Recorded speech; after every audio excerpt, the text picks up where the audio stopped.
ప్రతి బలహీనత కల్పించండి తండ్రి. బీపీ మీరు నార్మల్ చేస్తున్నారు, కిడ్నీ ప్రాబ్లం నుంచి మీరు రెన్యువల్ చేసుకుంటున్నారు, ఎవరెవరు ఆశ్చర్యం మార్చి దేవ తండ్రి ఏకదేవుడు అబ్రహాం ఇస్సాకు యాకోబులు ఎందుకు ఆకర్షించండి దేవ. మీ నెమ్మదిని సమాధి దయచేయండి. ఆట విషయంలో గొప్ప కార్యం చేస్తున్నాను శరీరం నుంచి మీకే స్థూతం మీకే స్థూతం మీకే స్థూతం మీకే స్థూతం మీకే స్థూతం మీకే స్థూతం మీ కృప కటాక్షం న్యాయపరచండి తండ్రిగా ఆదరణకర్తగా వెళ్ళండి. మరి ఎంతగానో నా దేవ పిల్లలు నా ప్రభావ అక్కడ ఉన్నప్పటికీ నా తెలియదేవా కాపై ఎంతగా అతని చెల్లెని ఆదరించండి. ఉంచుండగా రాజ్యం దీవించి రాజ్యం మీద నెమ్మది కనవచ్చు ఇలాగ అక్కడి అంటే ఎల్లప్పుడూ నేను కలిసి మహిమపరచండి. రాజ్యం ఏ సమయంలో ప్రార్థిస్తున్నాను తండ్రి. ఆమేన్ ఆమేన్ ఆమేన్.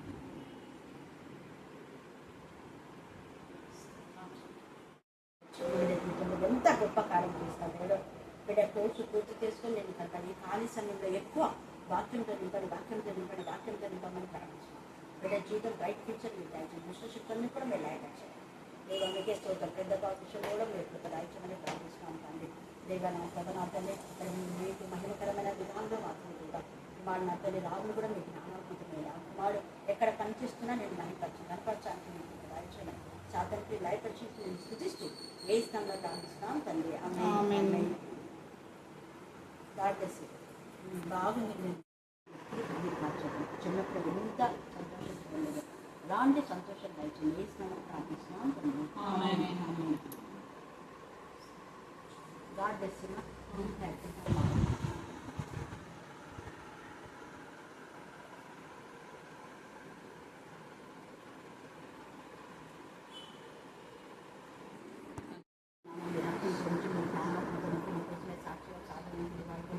వాళ్ళ తండ్రిని వాళ్ళ కుటుంబాన్ని జ్ఞాపకం చేసి ఇక్కడ అనిపించిన పిల్లల మీ భక్తులు పెట్టినా తండ్రి వాళ్ళ కష్టపడుచుకు మీరు తెలియచ్చు సాధ్యాన్ని కూడా మీరు దేవ మీకే స్తోత్రం మీకే స్తోత్రం మీకే స్తోత్రం మీకే స్తోత్రం మీకే మీ కృపలో బంధించడం నిండివే న్యాయపరచుకోండి దేవ. వారి ఇంట్లో మరి కైలు వాళ్ళ మా తల్లి మేము చేసిన ప్రతి ప్రార్థన మా తల్లి మీరు ఆలోచించినందుకు నేను స్థితిస్తూ ఎవరి జీవితాన్ని మీరు ఆస్వాదించి పిల్లలు ఉన్నత దొరకడానికి రాయించాలి. ఏ స్థానంలో ప్రార్థిస్తున్నాం తండ్రి. ఆమేన్. ఓకే నాకు ప్రత్యక్షమై ఇలాగ సెలవిచ్చెను, నరపుత్రుడా ప్రకటింపుము, ఇశ్రాయేలు దేశములకు అంతము వచ్చి ఉన్నది, నలుదిక్కుల దేశములకు అంతము వచ్చి ఉన్నదని ప్రభువు యెహోవా సెలవిచ్చుచున్నాడు. ఇప్పుడు నీకు అంతము వచ్చి ఉన్నది, నా కోపము మీ మీద తెప్పించు, నీ ప్రవర్తనను బట్టి నీకు తీర్పు తీర్చి నీవు చేసిన సమస్త హేయ కృత్యముల ఫలము నీ మీదికి రప్పించుచున్నాను. నీ ఎడల కటాక్షించకయు కనికరము చూపకయు నుండును. నేను యెహోవానై ఉన్నానని నీ వెలుగునట్లు నీ ప్రవర్తన ఫలము నీవు అనుభవింపచేసేదను. నీ హేయ కృత్యములు నీ మధ్యనే ఉండనిత్తును. ప్రభువైన యెహోవా సెలవిచ్చినదేమనగా, దురదృష్టము వింతైన దురదృష్టము సంభవించుచున్నది.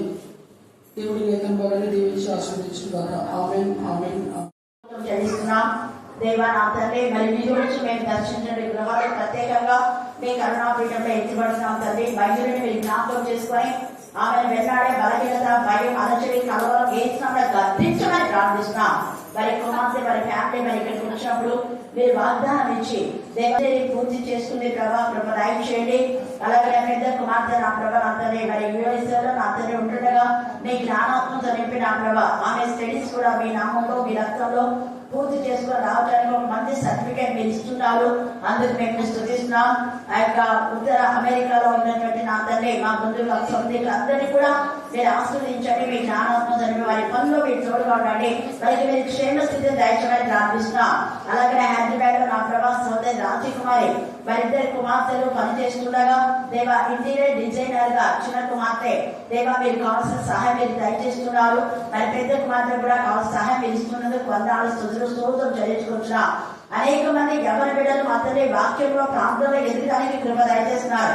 మీరు కరుణా బిడ్డలు అనేక మంది యవ్వన బిడ్డలు మా తండ్రి ఉద్యోగంతో దేవా నేను కనపరిచే పాలన విధానం బట్టి నా తండ్రి, పవన్ బట్టి నా సజీవం బట్టి అబ్రహాం బట్టి తండ్రి, దేవ అఖిల్ బట్టి జేమ్స్ బట్టి నా ప్రభ నా తండ్రి, మరి మా తండ్రి దేవ దేవుడ్స్ బట్టి నా ప్రభ నీకు ఎంతగానో వందనాలు స్తోత్రం చెల్లిస్తున్నా. బాబులు కర్మ మీరు జ్ఞాపకం చేస్తున్న ప్రభా, సెలవు మరి అలాగే చిన్నాన్ని మగి నా ప్రభా స్వరూప దేవా ఇళ్ళకు ఇచ్చిన ఆసక్తి తపను బట్టి మేము స్తుతిస్తున్నాం. ఎల్లప్పుడూ నేను హత్తుకొని ఆనుకుని జీవించడానికి మీ కృపాస్థానం దయచేయు గాక. దేవ నా ప్రభ అలాగే నా ప్రభ నా తండ్రి శీలను బట్టి నా ప్రభ మమత జ్ఞాపకం చేసుకొని ఏ విషయంలో పడిపోకుండా నానాటికి వాక్యం ద్వారా అభివృద్ధి చెంది దేవ మేము ఆత్మలో వర్ధిల్లే రకాలము మీరు మమ్మల్ని వర్ధిల్లే చేసే దేవుడు లైఫ్ లో ఎవరు ఎప్పుడు మర్చిపోకుండా మీ కృపాస్థానం దయచేయు గాక. దేవ మీకే స్తోత్రం, మీకే స్తోత్రం, మీకే స్తోత్రం, మీకే స్తోత్రం, మీకే స్తోత్రం. మరింతని ప్రతి గర్భిణీ స్త్రీకి మీరు సుఖం ప్రసవిస్తున్నారు, మేము స్తుతిస్తున్నాం.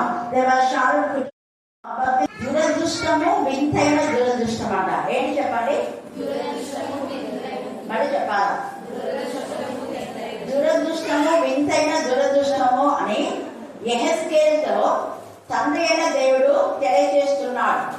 అయితే ఎవరికి దురదృష్టం ఎవరికి అదృష్టము అని మనం చూస్తే ప్రసంగిలో అంటాడు కదా, అదృష్ట వశము చేతనే ఎవరైనా ఒకరు అన్నపామును పుచ్చుకొని సుఖముగా బ్రతుకుచున్నారు అంటే అది అదృష్టం వలన దేవుని యొక్క అనుగ్రహము అని ఉంది.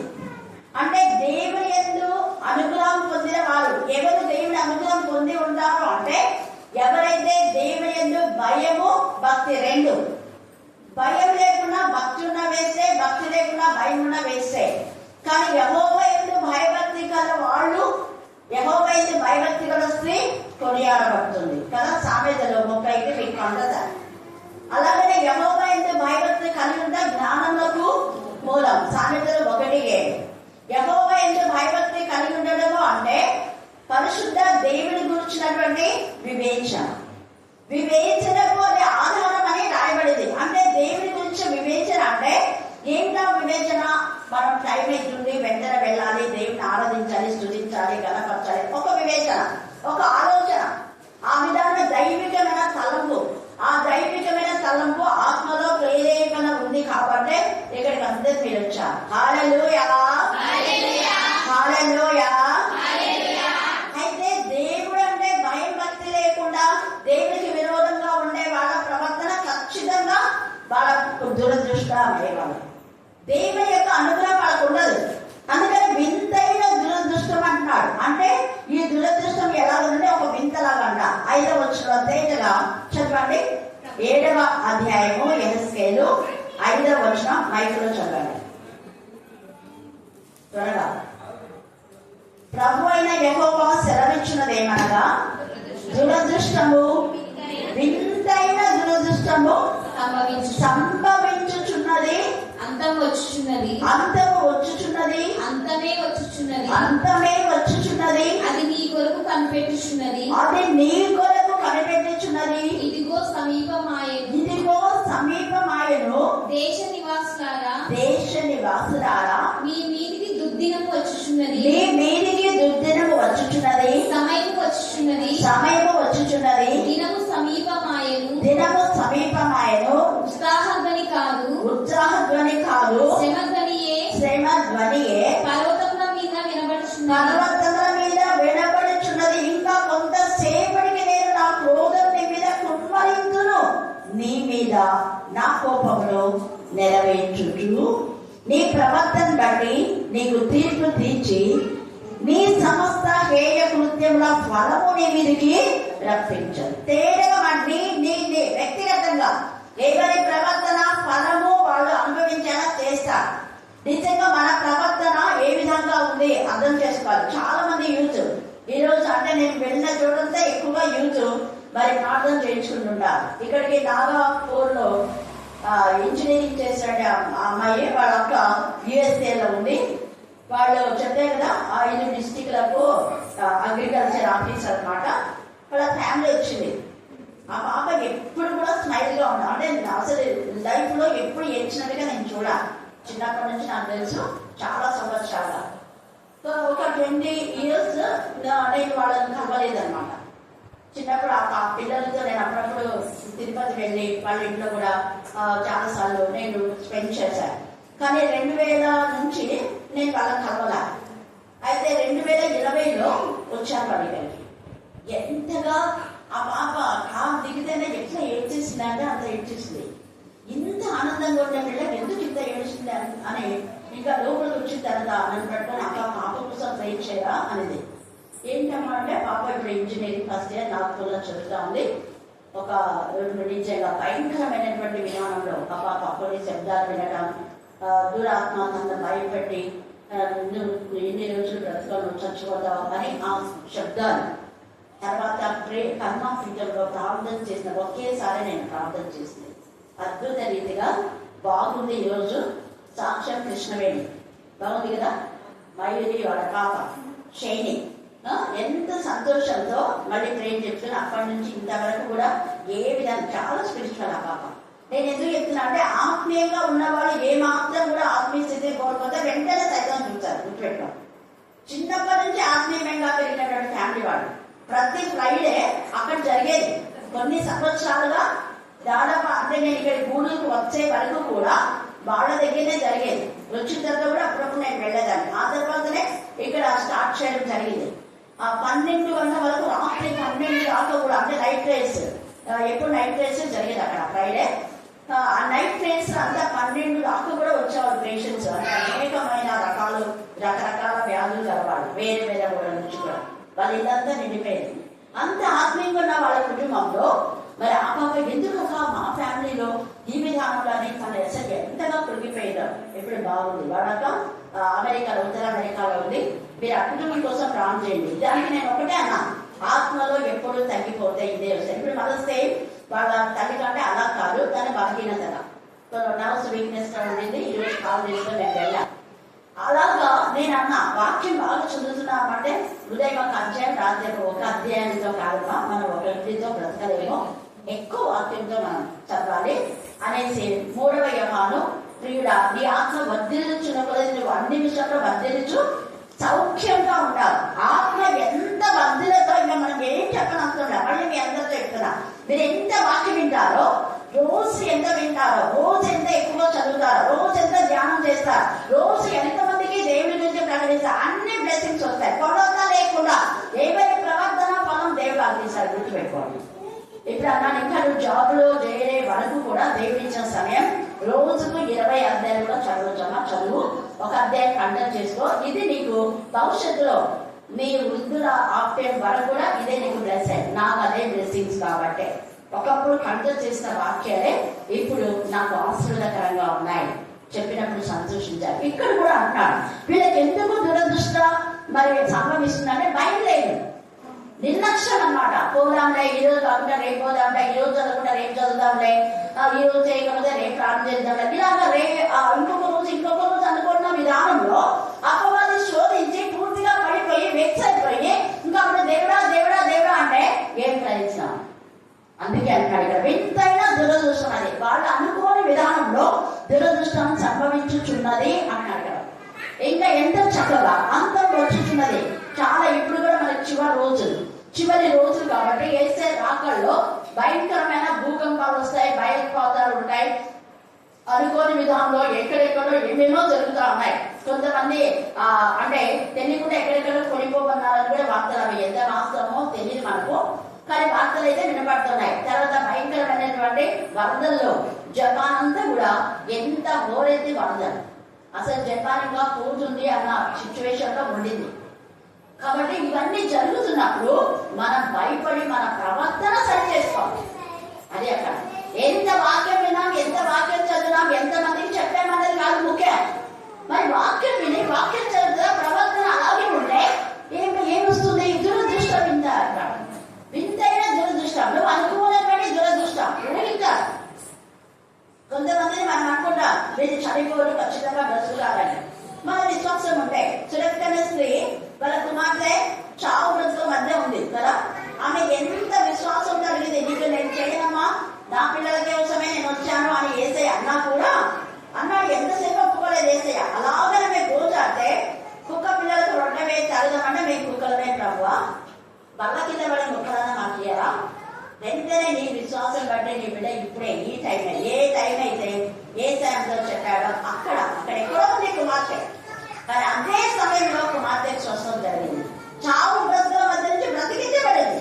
నేను అందుకే మీ పిల్లలు బ్రతకాలన్నా, జీవించాలన్నా, మీ పిల్లలు ఆరోగ్యవంతులుగా ఉండాలన్నా, మీ పిల్లలకు సరైన సమయంలో ఉద్యోగాలు రావాలన్నా, మీ పిల్లలు బ్లెస్సెడ్ కావాలన్నా దేవుడికి ఇవ్వాల్సిన సమయం మనం ఇవ్వాలి.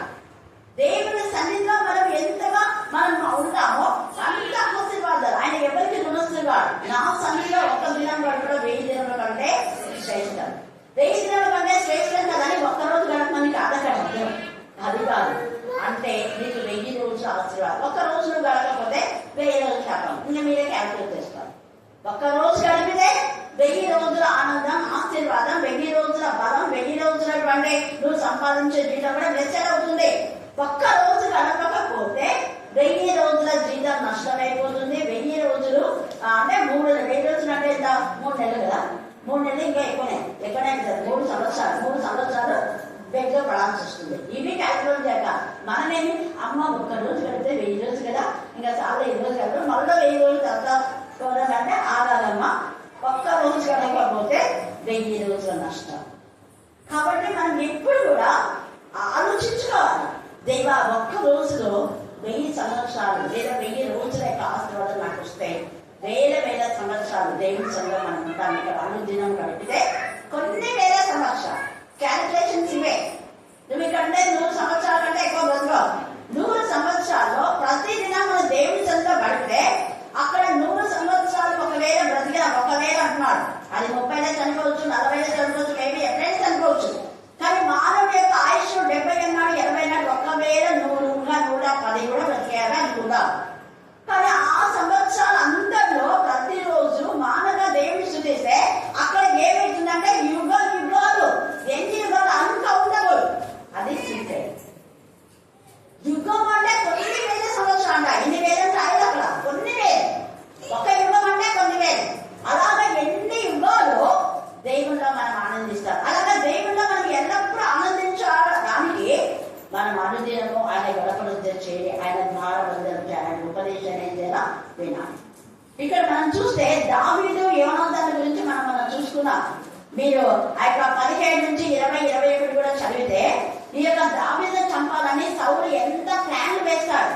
అయితే యోనాతాను 18, 19 అధ్యాయంలో వాళ్ళకి నిబంధన చేసుకుంటారు. మా నాన్నతో నీకు ఎలాంటి హాని జరగకుండా నేను చూస్తానని చెప్పి యోనాతాను చెప్పి నువ్వు ఖచ్చితంగా రాజు అవుతా ఉంటావు.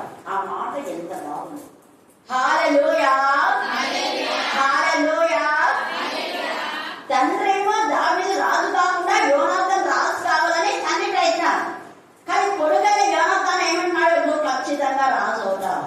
యెహోవాయే సాక్షి అంటాడు. నువ్వు ఖచ్చితంగా రాజు అంటే దాని ఇన్నర్ మీనింగ్ ఏంటి? యోనాతాను చచ్చిపోతుందే. నేను ఖచ్చితంగా చనిపోతాను, నాకు తెలుసు. నువ్వు రాజు అవుతావు. మా నాన్న కూడా చస్తాడు, నాకు తెలుసు. ఎందుకంటే మా నాన్న నిశ్శబ్దుడు. దురదృష్టం, వింతైన దురదృష్టం. అర్థం కాలేదు అసలు సౌలుకు.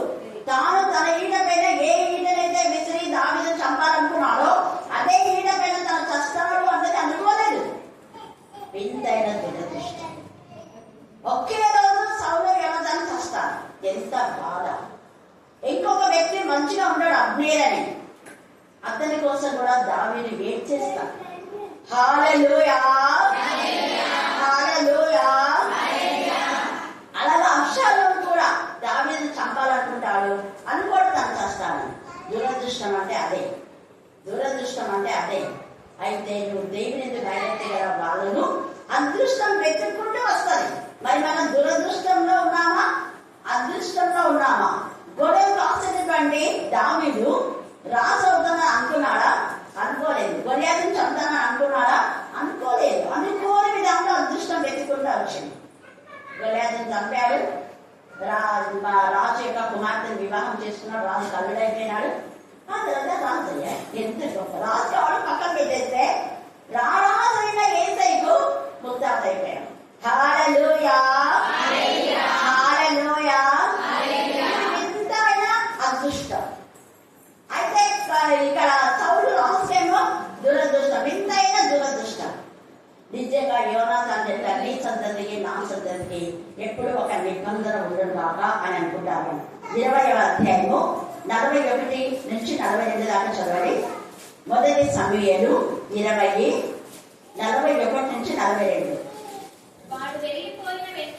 వారు వెళ్ళిపోయిన వెంటనే దావీదు దక్షిణపు దిక్కు నుండి బయటకు వచ్చి చూడండి, యోనాతానుకు 3 మార్లు సాష్టాంగ నమస్కారం చేస్తున్నాడు. చేసిన తర్వాత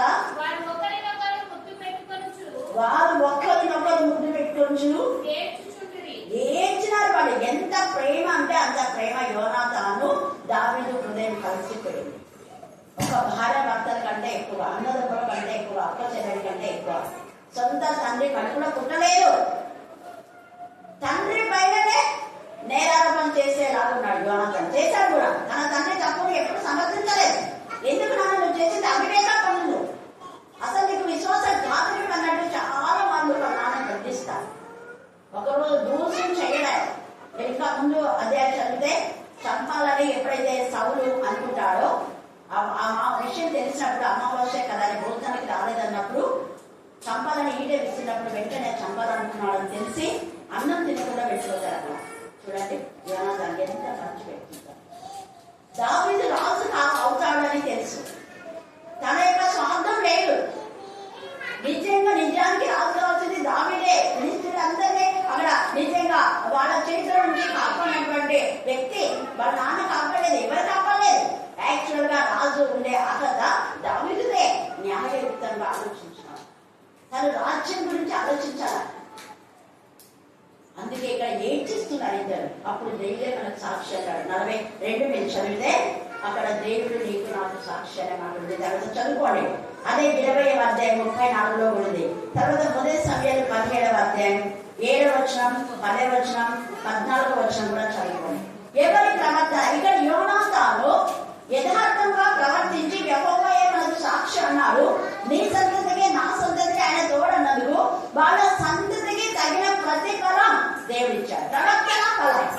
యోనాతాను యొక్క ప్రవర్తన ఫలంను దేవుడు చూసి యోనాతాను తర్వాత తన కుమారుడు మెఫీబోషెతు దేవుడు రాజులాగా ఉంచాడు. హల్లెలూయా, హల్లెలూయా. సౌలు ఇంటి వల్ల ఎవ్వలేరు, అందరూ నశించిపోయారు. దావీదు అంటాడు, వెతుకుంటాడు దావీదు. ఎంత ప్రేమ చూడండి. తన శత్రువు అయినా కూడా సౌలు ఇంటి వాళ్ళు ఇక్కడ యోనాతాను అన్నాడు, ఇక్కడ మీరు సౌలు యొక్క కుటుంబీకులో ఎవరైనా ఉన్నారా నేను నిలిచేయడానికి. ఎంత మంచి మాట అన్నమాట. ఉన్నారాయ్ గారు యోనాతాను గారి కుమారుడు అందరు చెప్పుకొని పోతుంటే కాళ్ళు వెళ్ళిపోయింది, గుంజాడైపోయినా తీసుకురావాలి. మెఫీబోషెతు నేను అలాంటి వాళ్ళని కుక్కలాంటి అందుకు కాపం చేస్తున్నా రాజా అని అన్నప్పుడు వాళ్ళ అన్నది మీ నాన్న నాకు పెట్టిన విషయం. నేను ఈరోజు బ్రతికానంటే మీ నాన్న. నువ్వు ఎప్పుడు రాజులాగానే ఉండాలి. రాజకుమారుడు నా బల ఏంటంటే భోజనం చేయాలి. ఎంత ప్రేమ.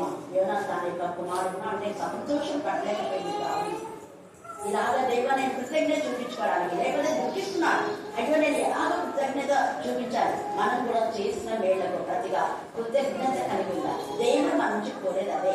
దేవుడి పిల్లలు ఎప్పుడు దేవుడికి కృతజ్ఞత కలిగి ఇన్ని రోజంతా మనకి ఇంత మేలు చేస్తే, రోజంతా మనం కాపాడితే, రోజంతా మన అవయవాలను క్షేమంగా ఉంచితే, రోజంతా మన దేహం దేవుడు కాపాడితే, అరగంట సేపు దేవుడి చెల్లో ఉండకపోతే ఎంత విశ్వాసం రాజకుమైనా వద్దు. నీ ప్రవర్తన ఫలపు వాళ్ళు నీ తల్లిదండ్రులు నీ పిల్లలను ఆశ్రయిస్తాడు.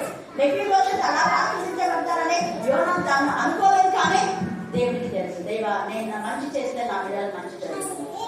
కింగ్ సౌలు చెడు ఆలోచన ఉన్నాడు. వాళ్ళ కోసం ఎవరు రాజు కాదు, అందరు వచ్చారు.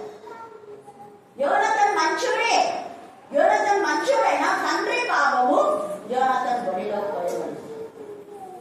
తల్లిదండ్రుల యొక్క పాపం పిల్లల బొడిలో పొడిచిపోస్తాడు దేవుడు. అందుకని అంటున్నాడు ఇక్కడ దురదృష్టము, వింతైన దురదృష్టం అంటుంది. అంత వచ్చేస్తుంది. ఎందుకంటే మీ ప్రవర్తన ఫలం మీరు అనుభవిస్తారు. ఎందుకు 3వ వచనం అంటాడు, నా కోపము నీ మీద తెప్పించు, నీ ప్రవర్తనను బట్టి నీకు తీర్పు తీర్చే కోపం చేస్తుంది.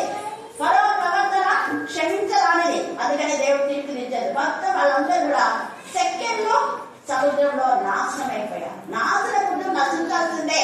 అది దేవుడి యొక్క తీర్పు. ఎవరైనా నాశనం చేయాలి అని అనుకుంటే వాళ్ళు నశిస్తారు ఖచ్చితంగా.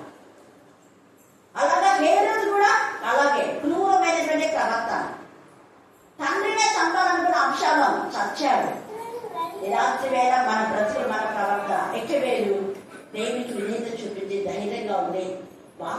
అన్ని జనుల మధ్య ఉండి కూడా భయపడి ఆమె దేవుని పిల్లలుగా పెంచలేదు కుమారుని. భయభక్తి గల కుమారుడుగా పెంచిన అంత ప్రతికూల పరిస్థితుల్లో కూడా మనకింత విలువగా వాక్యం ఉంటే మరి మన పిల్లలు పెంచుతున్నామా? ఎంత చిన్నగా చెప్పిందో మోసే ఆలోచుకున్నాం. చెవులలో ఇస్రాయేలు దేవుని కుమారుడు నువ్వు బ్రతికావు, చావలసింది. రోజు ఎవరికి పక్క వాళ్ళని వినపడుతున్నావు. చుట్టంతా రాజులు రాజయ్య పరివారం ఎప్పుడు తిరుగుతూనే ఉంటారు. అలాంటి పరిస్థితుల్లో మోషేను దేవుడి ప్రవక్తగా పెంచింది కాబట్టి దేవుడు ఎంతగా ఆస్వాదించి 3 పిల్లలను బ్లెస్సింగ్ చేశాడు. హల్లెలూయా, హల్లెలూయా. ప్రవర్తన పదం హగ్గయి 2వ అధ్యాయం 7వ వచనం చదవండి. హగ్గయి 2వ అధ్యాయము 7వ వచనం. నేను అన్ని జనులందరికీ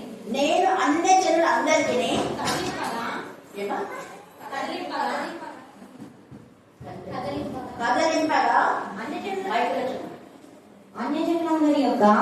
జనులందరి యొక్క ఇష్ట వస్తువులు తేవడము. ఇష్ట వస్తువులు అంట. అన్ని జనులు ఏమేమో బంగారుతో, వెండితో, ఇత్తడితో, కంచుతో తీసుకున్నటువంటి ఆ బొమ్మలన్నీ తేబడతాయంట. ఒకరోజు ఈ రోజు నేను దేవుడిని పూజిస్తున్నావు, ఒకరోజు అదే దేవుడు నీకు దేవుడు తీర్పు తీర్చుకుంట. నువ్వు వాళ్ళిచ్చారు వీళ్ళిచ్చారు సాయంత్రం చెప్పేసి ఇంట్లో 20,000, 10,000, 5,000, 3,000, 2,000 పెట్టి కడప కింద, గడప పైన, గుమ్మముల పైన ఎక్కడెక్కడో మూలకు దాచిపెట్టాలన్నీ కూడా దేవుడు బయటికి తీసుకొస్తాడు. పాపాన్ని బట్టలు వేస్తారు. ఇష్ట వస్తువులన్నీ కూడా నువ్వు ఎక్కడెక్కడ చేయబడి చేసావో, ఎవరెవరికి హాని చేసావో, ఎవరెవరి దగ్గర నక్షత్ర జాతర దగ్గర ఏమేమి నువ్వు మంత్రాలు తంత్రాలు చేసేవో, నువ్వు ఎక్కడ తెలియకుండా కనపడకుండా నువ్వు అంతాలు కట్టుకున్నావేమో, అంతాలు తంత్రాలు మంత్రాలు అన్ని బయటకు వచ్చేస్తాయి.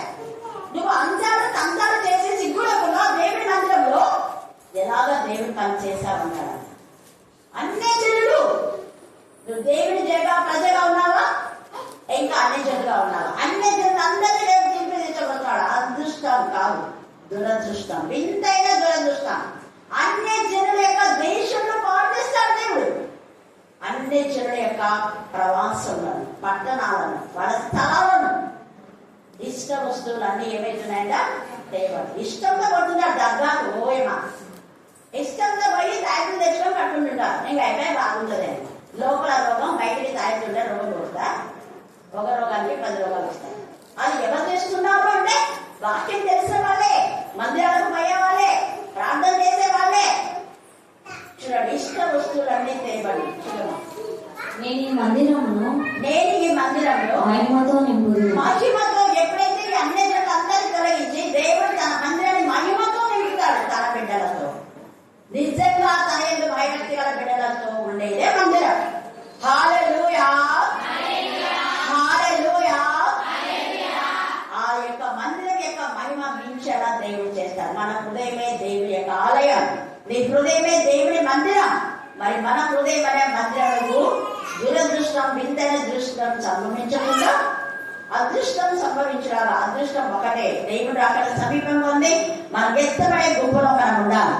7వ వచనం మనం చూస్తే, దేశ నివాసులారా మీ మీదికి దుర్దినం వచ్చుతున్నది. ఇందాక పిల్లలు చెప్పారు, ఈ వాక్యం చెప్పేది వాళ్ళకి తెలియదు. దుర్దినం రాకముందే సృష్టికర్తను మనం ఏం చేసుకోవాలా, జ్ఞాపకం చేసుకోవాలి. చూడండి ఎంత చక్కగా దుర్దినం వచ్చుతున్నది, సమయం వచ్చుతున్నది, దినం సమీపమాయను. ఏ సైనిక దినం రాబడి దినం సమీపమైంది.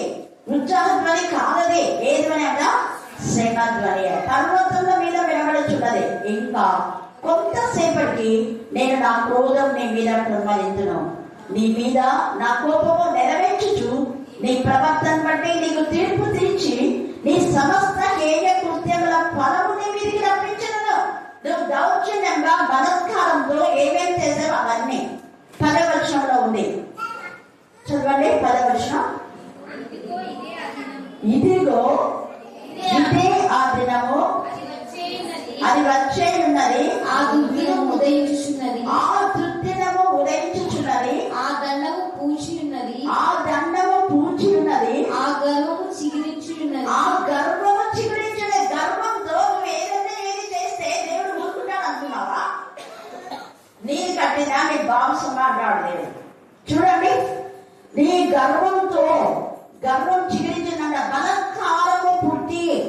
బలత్కారంగా వాళ్ళది వీళ్ళది మనం లాగేసుకుని వాళ్ళ సమయం వీళ్ళ సమయాన్ని మనం యూజ్ చేసుకుంటే ఊరుకోడు దేవుడు.